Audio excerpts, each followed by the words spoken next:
doodly, and welcome to episode 2 of the Bath Kettlebell Society podcast. Podcast with your host, Peter Lant. Hello. Now, I'm going to be mentioning a lot in this podcast. I have just got back, so it doesn't matter whether you're into this sort of stuff or not, there'll be something in here for you. If you're a busy dad who's out of shape and struggling to get back in shape, this is for you. Okay, I'm going to show you, hopefully, that you can do anything you want to do. Okay, even if you think you're not capable. If you think you're too out of shape to do anything or you haven't got time, hopefully I'm going to help with that. So, based on the experience I've just had. So, this podcast has been recorded the day after I got back from doing the 15 peak challenge in Snowdonia, which is doing climbing 15 peaks that are over 3,000 feet. So obviously it's not climbing all of them. You walk up one and then you kind of traverse across them. Now, it's hard. It's hard. It's like 9-hour days and what have you. Okay. Firstly, I want to mention it was through a company called Adventurous U. That is E-W-E, as in the sheep. See what they've done there? Whales, sheep, all that. It's run by a guy called Jim and his wife, who I can't remember what her name was, and I do apologise. But we only met her briefly. But Jim is outstandingly passionate about showing people around where he grew up, where he's from, and he's also been all over the world climbing mountains. He loves it. He absolutely loves it. And he loves showing people around. Okay? And the guides that were had, Tom, Jamie, and on the last day, Chris, they were all fantastic. Absolutely amazing. So look them up if you want to do this, or you want to do any other. They do loads of different types of stuff. Adventurous U. You can just Google it. E-W-E. It was absolutely fantastic.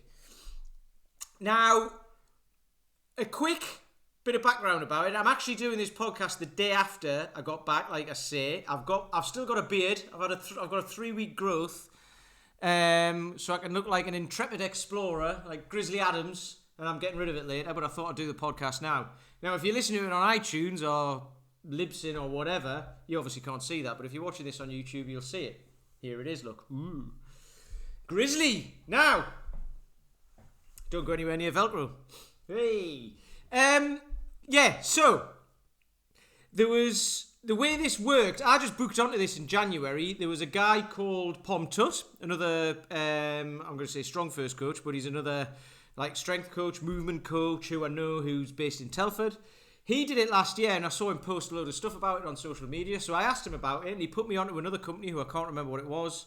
And they were running it, but I couldn't do it when they were doing it. So I Googled 15 Peaks Challenge, and it came up with Adventurous U. And I'm really glad it did. So I booked onto this in January. And then when I got there, there was 14 other people doing it, and me, okay? In the group. Now, the interesting thing about this group was, I'm going to be talking about this group a lot. I'm not going to mention names because I'm going to be talking about some of the things we talked about. But everyone who was there was on their own. Nobody came as a couple. Nobody came as a couple of friends or anything like that. Everybody came as an individual, which I've not really been on anything like this before, and I was astounded at that. I thought it was amazing. Everybody came on their own, just going to throw themselves into a group of people who they don't know and go and do a challenge where you need to be a team. You know, you need to all be there for each other and help each other on. And the other thing was, we all got on. Obviously, we all had kind of a similar, I'm not going to say mindset, I hate that word, but anyway, we had a kind of like a similar outlook. We all wanted something different out of it. We were all there for different reasons, but, you know, we just wanted to get on with it and do it. And everybody got on really well. There wasn't one cross word. It was quite sickening, really, to be fair. There was no arguments or anything like that. Everyone was just so bloody nice. Anyway, like, it's on the young ones, isn't it? Felicity Treacle Kendall on The Good Life. It's so bloody nice. Bloody. Anyway, half the guys who were on this were too young to know what the young ones was anyway. So, but yeah, there was people from all different ages. There was a few people my age. There was a couple of people who were a bit older, some 50 in the 50s. There was one guy who was doing it for his 50th birthday, and on the second day it was really tough, and he got through that. It was amazing. It was really hard, but he got through it all. Fantastic. And then there was a bunch of people sort of like in the mid-20s to getting towards 30. It was one lady's birthday on the Monday as well. So, like she got everyone sang happy birthday to her at the top of Snowdon and all that. So hey, there you go. Anyway, so the reason why this is for you, you don't have to be into going exploring mountains and stuff like that. But the reason why this is for you, if you're a busy dad who's out of shape. So let's say I'm gonna keep the best story, one of the most inspirational stories from one of the guys there to last. Okay, for a number of reasons, but one of them is to get you to keep listening to my podcast. See what I did there? So there was, if you've not got time, you say you haven't got time. You've got kids, you've got a life, you've got family, all of that. You've not got time. Okay. There was, as far as I know, there might have been more, but there was 2 single parents there. 2 single parents. And one of them only had half a bowel. So that's another little thing to hold you back, okay? But that didn't stop this person from getting on with it and doing all of the hard days, okay?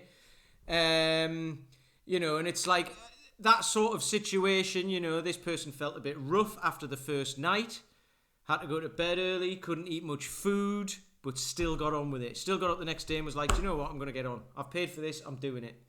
It's a challenge, that's the point. It's to overcome stuff, okay?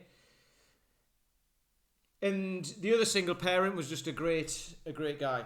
A great guy. In fact, I put him on, Pom Tut, who I've just mentioned, who put me onto this 15 Peaks. This guy lived in Wolverhampton and he was wanting a bit of training. I think he said he was gonna join the army and he was wanting to sort of get really fit and strong for that. So I've put him onto Pom, who lives in Telford, who's just up the road. So I was like, get in touch with Pom, he'll help you out. And I put him onto a load of other stuff that we look at, and he's started following me on Instagram and all that. So I'm gonna help him out, or get Pom to help him out. As long as he gets what he needs, that's all we're after. Great guy. And then there was a few other people who were kind of, you know, divorcees and stuff like that with kids and having to manage all of that. But they still managed to get there for this weekend. There was one lady who the rest of her family don't really enjoy doing this sort of stuff. Or they do, but not to the extreme of this. So she was on holiday with them in Snowdonia, and she basically used this weekend. They all went off and did something else. I might have gone up Snowdon on their own. She came and did this with us. You know, and there's nothing wrong with that. So she left them behind for a couple of days and came and spent time with us, but then they still get their holiday together as well. So there is ways of doing this, right? So that was just a couple of the guys. There was another young lass there who had, I think she had a chronic pain condition that flared up on the first night. So she felt a bit rough, but she still got on with it the next day. You know, and it's like all these things that get thrown at you to hold you back. You know, and I was speaking to one of the guys this morning at the 7 o'clock session actually.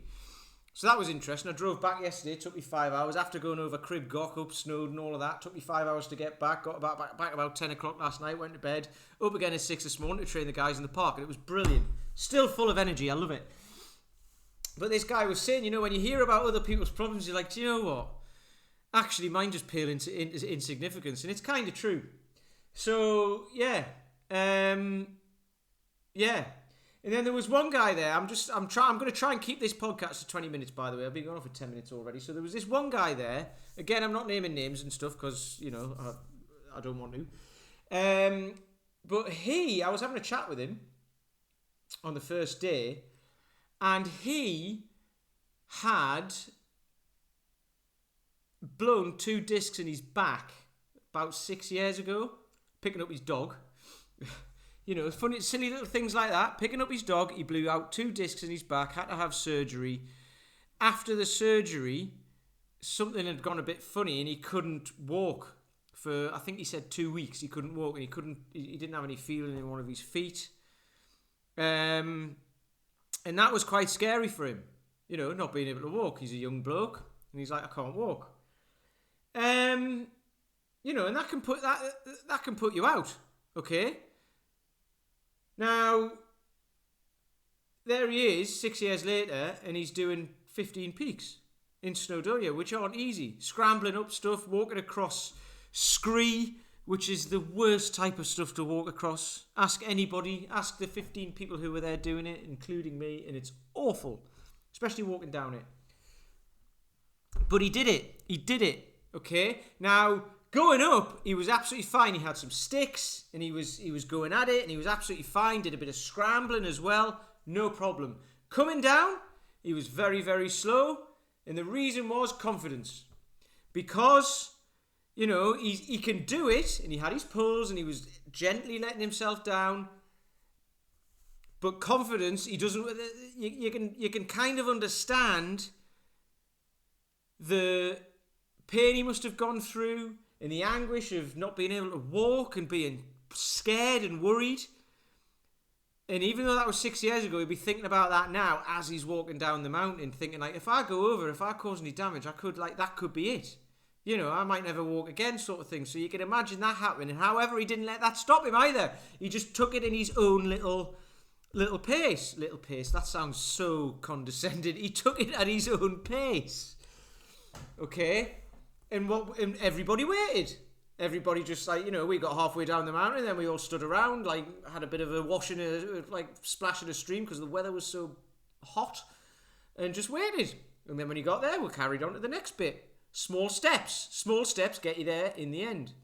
Another little thing for you there. All these little cliches and everything, but when you see it firsthand, this stuff, when you spend a weekend with people like I've just spent, it just pushes you forwards. The excitement I've got now going into September. All the guys have been on holiday. A few have been around, still coming to the sessions. I've been on holiday. But when you get back into September, the kids are back at school. Everyone's busy again. And then you can start to use that excuse. I've put weight on over the holiday. I'm lethargic. I've lost strength. I can't do as much as I was. And work's too busy. All of that. All those excuses start to come up. But with what I've just said about the people who I spent, and I haven't mentioned everybody, by the way, and if you're listening to this and you were there, I apologise, but everyone inspired me a little bit. Because there was a lot of people going off on other expeditions after this. There was a lady off to Morocco next week. Walking up and down mountains over there, and it's just amazing. It's just amazing, and it's what I keep saying about how even if you work, everybody worked, everybody had responsibilities, everybody was busy. Like I said, single mums and dads, families to look after, but the work around that to be able to do this stuff. And also, two of them were doing it for their birthdays. One for her 30th birthday, which was yesterday. Happy birthday, Annie, again, for yesterday. One of them for her 30th birthday. She just decided, do you know what? This is what I want to do. I don't want to party or anything like that. I'm going to go and do this. And Richard for his 50th as well. Brilliant. Absolutely brilliant. So these kind of things, this is one of those things when you say, that you spend time. There's people who you spend time with kind of shape what you think and how you move forwards and all that sort of stuff. How you move forwards. And this has fired me up ready for September. Just to keep getting guys in the park stronger. I've got new starters next week as well. My new website's up, the bathkettlebellsociety.co.uk website. You can book straight onto a 2-week trial if you want. Or there's the 28-day challenge if you want to do anything online. But you can get straight onto that. There's guys starting next week, like I say, and I'm so fired up after all of this. Because these things like this, it just make me realise how lucky we all are all the time. And that's kind of cliche and getting a bit soppy and all of that. But just think about it, and it's true. If you think I haven't got time, you can find time. And usually stuff like that will be because you feel like you've got that responsibility to your family, which you have. However, you might overthink that. And they might understand. You might be able to say, look, I want to do this for myself. And they'll probably understand and say, yes, that's perfectly fine. Of course you can. And then guess what? When you come back, you'll be fired up. You'll have more energy. Okay? And the other thing, this is going to be a little bit of a sales pitch. Don't switch off. Not so much sales, but just to say what we do here works. Because if you listen to the first podcast, you'll know my story. You'll know where I came from. I was tired, out of shape. I tried everything, and nothing worked. And I was getting the end of my tether. And then I started strength training and all that, and kind of turned everything around. Okay. This weekend, I haven't done a lot of hill walking this year at all. I haven't done a lot of walking this year at all. I usually go out for very long walks once a week. I've hardly done any this year. For no reason, I just haven't. I don't know why. And it's kind of reminded me that I should. However, I haven't done any specific walking or anything to train for the weekend that's just gone. But I have been doing lots of strength work, kettlebell snatches, the stuff that I do with the guys in the park, the stuff that I do with the guys online. And it made this weekend, I'm not going to say easy, but it wasn't as hard as I thought it was going to be. It was hard, but I'm not as ruined as I thought I was going to be. I'm not ruined at all, actually. I feel great. And I'm not putting on this enthusiasm that you can probably hear in my voice. I'm not putting that on. This is how I feel right now. I'm not going to turn this off and then go to sleep all of a sudden. This is how I feel. And that's just because of consistent training. I don't do loads. I just do the stuff that I need to do to get me to where I want to be. And that's how I train the fellas who come to the park. When they tell me what results they want, which is usually lose a bit of weight, possibly 2 or 3 stone, gain some strength, get some fitness back, stop their joints hurting. So I've got no pain in any joints or anything like that. And after it's a lot of pounding, a lot of climbing up stuff. Walking down scree, it can be horrible on the knees and ankles and the toes and feet. Haven't got any blisters. I'm not trying to big myself up here. It's kind of, this is what this stuff prepares you for. Do you need to be able to do it? Not necessarily. Is it nice to be able to do it? Yes. I said this to my girlfriend Sean while we were away in Ireland. And we walked up and down Croagh Patrick. And you could see a lot of people really struggling, which is fine. But there'll be other people who want to do that sort of thing but might have to sit it out and say, do you know what, I'd love to be able to do that, but I can't. And do you know what, you can. The reason why you can't is just because you haven't tried. And you can. And you might also think you can't because you don't know where to start. But that's why you ask someone. That's why you find out. So I'm going to end there because it's nearly 20 minutes. But if you want to know any more about this, like I say, just go to Adventurous You, Google them. I think it's probably www.adventurousyou. I don't know. I'll put the link in the show notes of this anyway. And honestly, look them up. And if you need any help in training to do any of their events, you know where to come. www.bathkettlebellsociety.co.uk. Right, I'm going to end there. Thank you for listening. Please, if you enjoy this podcast, it's only episode 2, but if you're enjoying it and you want more, you want to ask any questions, find me on social media. Peter Lant on Facebook, Peter.Lant on Instagram. You can find me on YouTube. Just look it up. I'll look up Bath Kettlebell Society. Just search for it. You'll find it. There's a private group as well. All of that sort of stuff. Just look it up. And also, please, if you really like this, leave me a review on iTunes. Leave a review on iTunes, please, and that'll help get more people involved in the conversation. Okay? So thanks for listening. And big up to all the guys who were there this weekend. You were all... Each one of you has inspired me to carry on doing what I'm doing. Not that I was going to stop, but it doesn't matter how passionate you are about anything, you always need that little bit more to keep you going. And I love you guys for that. So thank you very much. Thanks for listening. Please leave a review. and stay strong, and I'll see you on the next one.